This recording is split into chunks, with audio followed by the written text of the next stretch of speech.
اللہ نے اپنے بندوں کی صفت بیان کی, یبیتون لربہم سجدا وقیاما, راتوں کو سجدے اور قیام کرتے ہیں.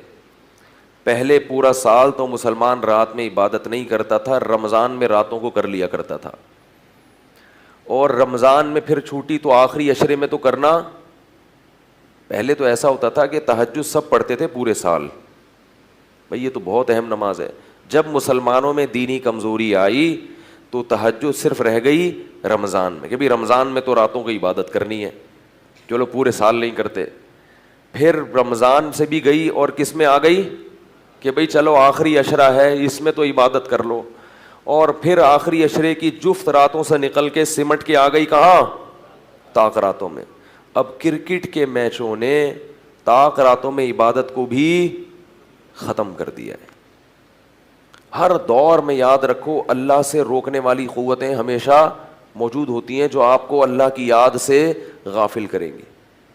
اس کرکٹ کو کیا ضرورت ہے رمضان کی راتوں میں کھیلنے کی؟ اللہ کے بندو تلاوت کرو, نماز پڑھو, ذکر کر لو, کیا ضرورت ہے؟ کس قدر مقدس راتیں ہیں, کس قدر اللہ اپنے بندوں کے قریب آ کر ندائیں لگاتا ہے, حل من مستغفر اغفر لہ, کوئی ہے مجھ سے معافی طلب کرنے والا کہ میں اس کو معاف کروں, حل من مسترزق ارزق لہ, کوئی ہے مجھ سے رزق طلب کرنے والا, روزگار مانگنے والا, روزی مانگنے والا, میں اس کو روزی دینے کے لیے تیار ہوں. 4 آدمی کھیل رہے ہوں گے اور 50 تماشائی اس کا مقابلہ دیکھ رہے ہوں گے, وہ بھی کھیل کے وقت ضائع, اور یہ جو تماشائی بیٹھے ہوئے ہیں یہ بھی ان کو دیکھ کے اپنا وقت ضائع. ہمیں یاد ہے بچپن میں جب رمضان آتا تھا, میری عمر ہوگی 9 یا 10 سال, اس وقت بہت شدید گرمیوں کے روزے تھے, تو ہمارے جو نوجوان لڑکے تھے, اس وقت ہم نوجوان تو نہیں تھے, بچے تھے, لیکن ہم نے بچوں کو بھی دیکھتے تھے, نوجوانوں کو بھی دیکھتے تھے کہ مسجدیں بھری ہوتی تھیں رمضان میں. لوگ دوپہر کو بھی قرآن کی تلاوت کر رہے ہوتے تھے, عصر کے بعد بھی, یعنی پورے رمضان میں مسجد میں عبادت تلاوت کا رش ہوتا تھا. اس کے بعد کیا ہوا کہ ہمارے علاقے میں ایک صاحب نے رمضان فیسٹیول ٹورنامنٹ کے نام سے ایک ٹورنامنٹ کا انعقاد کیا. اسکول تھا, اس میں ایک گراؤنڈ تھا, تو انہوں نے پھر علاقے میں مختلف ٹیمیں بنائیں, جس میں ہماری بھی ٹیم بنی جس کا میں تذکرہ کرتا رہتا ہوں.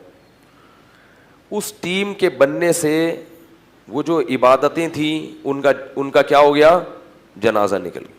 جتنے نوجوان لڑکے جن کے پاس کرنے کا کوئی کام نہیں ہوتا تو وہ آ کے تلاوت کر لیا کرتے تھے کہ بھی روزہ ہے, وہ سب کے سب کس میں لگ گئے, کرکٹ میں. اور پھر وہ راتوں میں بھی نا بیٹھ کے, وہ پوں نہیں ہوتا, بھونپوں, کوئی چھکا مارے تو پوں ایک آواز آتی ہے اس میں سے, وہ بھونپو لے کے پوری رات بیٹھے رہتے تھے, کوئی چھکا مار رہا ہے, کوئی چوکا مار رہا ہے. تو رمضان کی راتیں اس طرح سے کیا ہو رہی تھی, برباد. والذین هم عن اللغو معرضون, قرآن کہتا ہے ایمان والے لغویات سے اعراض. میں یہ نہیں کہہ رہا کرکٹ کھیلنا ناجائز ہے, رمضان میں بھی کھیل سکتے ہیں آپ, لیکن اس کو کیا کریں, محدود کرو بھائی. اس طرح, اور جو کھیل رہا ہے وہ کھیل کر دوسروں کی توجہ بھی اپنی طرف مرکوز کر رہا ہے, وہ ان کو بھی اللہ کی یاد سے غافل کر رہا ہے. یاد رکھو یہ زندگی رکنے والی نہیں ہے, یہ پاس ہونے والی ہے. اس کو کھیل کود میں ضائع کرو یا مفید کاموں میں. لوگ کہتے ہیں نا ٹائم پاس نہیں ہو رہا تو ہم یہ کام کر رہے ہیں. دیکھو اگر ٹائم پاس نہ ہوتا تو قبرستان آباد نہ ہوتے, یہ مردوں کے ٹائم پاس ہوئے تھے تو جا کے قبروں میں پہنچے ہیں نا.